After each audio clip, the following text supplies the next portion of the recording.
সামান্য কটা টাকার জন্য একটা মানুষ মেরে ফেললাম।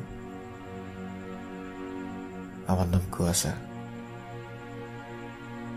আমার গল্পটা মনে হইতো না যদি নয় দিন ওই ম্যাডারে খুন না করতাম।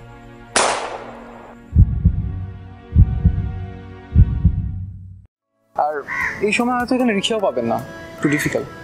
সো যদি চান আপনি শেয়ার করতে পারেন আমার সাথে, আমার কোনো প্রবলেম নেই। আচ্ছা ঠিক আছে।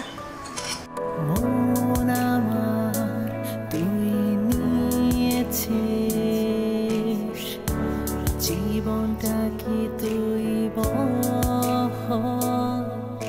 তুই আমার কাব্য ভাষা, জীবন শুধু তোর জন্য। সবার জীবনে এমন কিছু কাহিনী থাকে, আর সেই কাহিনী নায়ক সে নিজেই দেয়। কিন্তু আমি নিজেই সেই গল্পের মাঝের খলনায়ক।